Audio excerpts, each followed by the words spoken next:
ginawang news kaagad. Nung masunog yung 3 stall lang ba yan masunog? Tatlo. Hindi ko nga lang malaman kung bakit masama isip itong yung mga idol kasi ko nito eh. Kamukha kahapon, nasunog yung palengke. Para bang natutuwa pa sila na nasunog yung palengke. Nag-post pa yung hari ng kadiliman may November, December of this year. Tapos na yan. Yung Sangitan Market na yan. Matanong ko lang, ikaw isa ka sa witness talaga ng umpisa ng programa na yan na pagbabago progreso. Yung konsepto ba na pagbabago progreso, si Kong Jay talaga ang pinagmulan nitong... Siya lang naman ang unang public servant na nakita kong nagkaroon niya ng ganyang slogan na pagbabago progreso. Yung mga sumunod gaya na lang Attorney Kung titingnan mo si President Obama, ang kanyang dictum, change. O di pagbabago rin. Tama. Yung ibang mga politiko.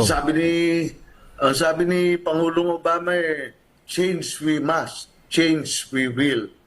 Yun din inumpisa namin yan, nila Atty. Villar, nila Roy Balagtas, na yan ang amin talagang pinupus, pagbabago, progreso.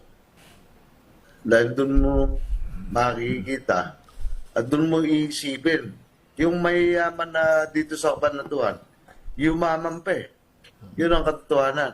Dahil kung hindi mo pinlano yan at nagdatingan kaagad yung malalaki, pinarating ko kaagad kunyari yung malalaki, yung mga SM na yan, yung mga baka kainin kaagad nila yung maliliit na negosyante. Hindi. Talagang itiniming natin na from 1998, nung pumasok ang unang Save More, 2009, handa na yung Kabanatuan. Pagkatapos, pumapasok yung lahat ng mga tiga Nueva Ecija dito sa Kabanatuan. Pasok ng pasok. Dahil kasi narito lahat ng bangko, narito lahat ng mall, pagyari nun, hindi naman kakain doon sa loob ng mall dahil nga nagtitipid. Dero sa mga kainan lang at karinderya kakain. So nabuhay sila. Yung mga universities, lumaki lang ang Wesleyan nung panahon ko. Lumaki ang FINMA, NUST. ang Orolyo naging FINMA. Yung NUST all po. food. Dati doctors lang ang nun, naging university pa. Yung CIC, ang liit-liit lang nun. Walang karinderyang mabubuhay. Ngayon, sa dami nung nag-aaral dyan, napakarami nag-aaral. Maraming karinderya, maliliit na tao, nabubuhay na, yung magta-tricycle. Kaya nga yung magta-tricycle, hindi lang ating Kabanatuan ang nagpupunta rito. Ang nagpupunta rito sa atin sa Kabanatuan buong lalawigan ng Nueva Ecija. Isama mo na yung lalawigan ng Aurora at yung mga nahuhuli ko pa na nanggagaling pa kumisan sa San Miguel, Bulacan at sa Talavera at sa Aliaga at sa iba't ibang lugar. Nakisama naman tayo sa mga tao yan dahil naawa tayo dahil wala nga trabaho. Hindi naman masama ang ipinakisama natin sa buong lalawigan ng Nueva Ecija. Hindi ko nga lang malaman kung bakit masama isip yung mga idol kasi ko nito kamukha kahapon, nasunog yung palengke. Para bang natutuwa pa sila na nasunog yung palengke. Nag-post pa yung hari ng kadiliman na ng hindi maganda. Paano binigyan nila nung kanyang kapatid na dating vice governor na wala ng posisyon ngayon, binigyan nila ng sagat-sagaban. Sabi nila, mahal. Paano nga hindi mamamali? Hindi nga kakasero sa temporary Sangitan Market na yun naman po, pang motor pool o pagpangalaga ng ating mga sasakyan. Doon natin ilalagay yung mga sasakyan natin, mga bago at saka luma, para hindi ulanin at arawin doon sa temporary sangitan market na ngayon. Pero kung ipakikita natin yung nakaraang mga litrato ng sangitan market na temporary sa may gawin ng San Isidro, makikita mo na yung pinagmulan ng sunog kagabi, makikita mo yung katotohanan. Dahil punong-puno na yung loob. Hindi naman nasunog yung bago Ang nasunog Labas. yung mga shanties doon sa paligid. Dahil nga, hindi na sila kasya. Yun. Napaka-susceptible. Nakakaya ko ba si Francis doon? Ginawang news kaagad. Nung masunog yung 3 stall lang ba yung nasunog? 3. Sa POJ, kung At, hindi po na-hold yung mga proyekto natin sa public market, hindi po ito mangyayari. Siyempre, yung gumagawa nung sangitan market at saka nung public market, ang nasunog yung labas Oh. Light materials lang po. Temporary lang po sila. Paano, ilan ba talagang nasunog? 3, 4, 5? Daan yan. Daan yung nasa labas. Ang hirap. Uutuin ng mga yan. Walang ginawa kasi kundi manira nung nakaraan. Walang ginawa kundi manira nung nakaraan. Ang sinasabi, mataas yung halaga nung ginagawa natin sangitan market. Wala nang mura ngayon. Yung shanty na nasunog na yan, yung mga tao riyan, kung 50 mil lang, gumagastos yan. Magkano yung binebenta pa niyan? Nasunog ba yung malaki? Hindi masusunog yung malaki. Kasi yung malaki, talagang matibay ang mga yan. At saka may sprinkler system yung malalaki.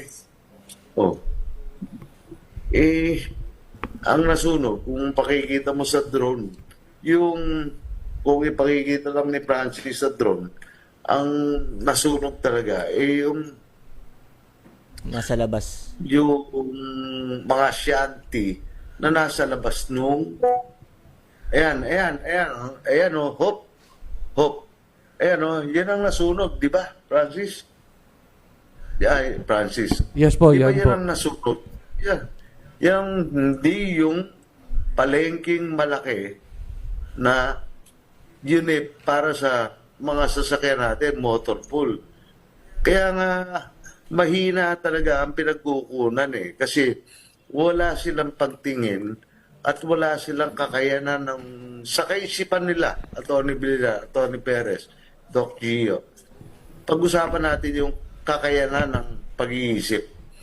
Sa isip nila, isip lamok kasi. Ang utak kasi, utak lamok isipin mo, nasabihin nila rito, at saka sa mga nasa loob, napakamali ka nung stall. May financing arm pa yung Land Bank at saka yung DBP na ipipinance sila ng 30 taon. Paano mamamahal yung stall na 1.8 million pesos na 30 taon mong babayaran?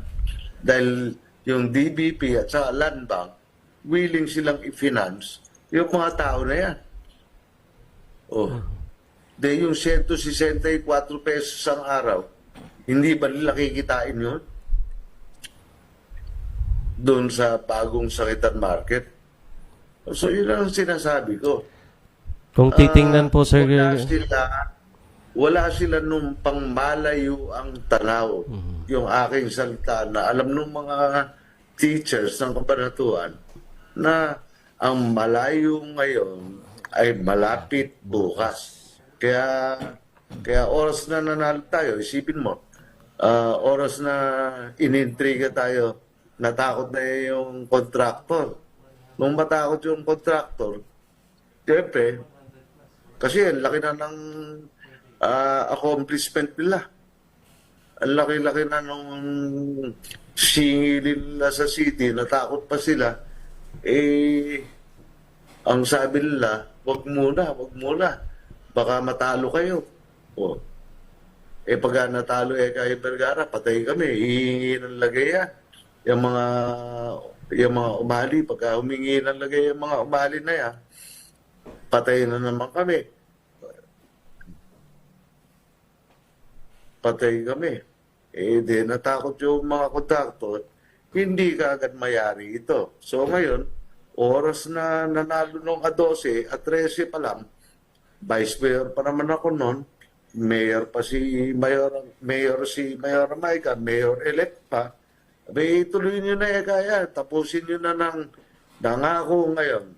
Ito mga magagaling na iniinyero, kasama yung kontraktor, na by November, December of this year, tapos na yan. Yung Sangitan Market na yan. So, yung dami ng mga shanties ron, mawawala na yun. At papalit na ron, hindi na yung mga tindahan. Ang papalit na ron, yung tunay na purpose o yung tunay na paglalagyan, ang naroon po sa San Isidro, yung motor pool po natin. Dito po talaga lilipat. Dahil ito ho, 1 hektarya po ito, up and down. Kaya kasya ho lahat dyan. Yun Yun ang masama Yung politika na panluloko ng kapwa, wala kang masabi, hindi ka naman makapagpagawa, wala man lang itinulong na pagpapagawa.